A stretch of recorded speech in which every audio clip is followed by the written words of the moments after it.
Charlie Kirk explained to this student why Gen Z can't afford homes. Big companies are buying them and renting at extreme rates. He blamed Biden's failed leadership, and the sad look on the student's face said it all.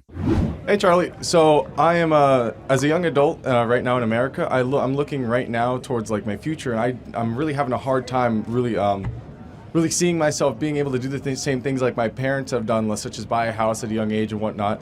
So do you think there's going to be any change in in the housing market from the high interest rates and big companies and investors buying all types of properties and just renting them out to just Americans in general? It's a great question. So 4 years ago, the average income to be able to buy a home in this country was $59,000 a year.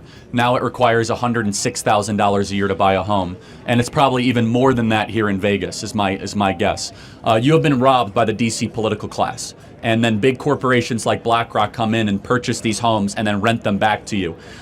This is one of the reasons why I personally support President Donald Trump's candidacy. This was not the case when he was president. Homeownership was in your grasp, wages were going up, young people saw their livelihood increasing, and Joe Biden has destroyed all of that. It's just a fact. Just look at the numbers. The last 4 years, he has obliterated the ability for you to be able to own a home. So, yeah, we should say that multi-trillion dollar corporations like BlackRock cannot come in and buy homes and rent them back to you. In fact, I want three very basic things for every one of you. I don't care about your politics. I want you to be able to get married, have kids, and own a home. Those three things should be in the very basic social contract for Gen Z, and that's my message. And I pray we can restore that. Exactly. Do you think that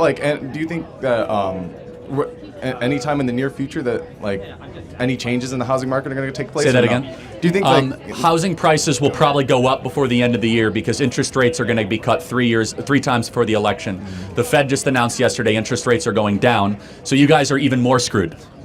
In fact, you guys right now should want interest rates to go up, because then you might actually see a collapse in housing prices. You guys could swoop in. The Fed, in my personal opinion, I have no evidence of this except outside speculation, they're lowering interest rates to try to get Joe Biden reelected, is what they're doing.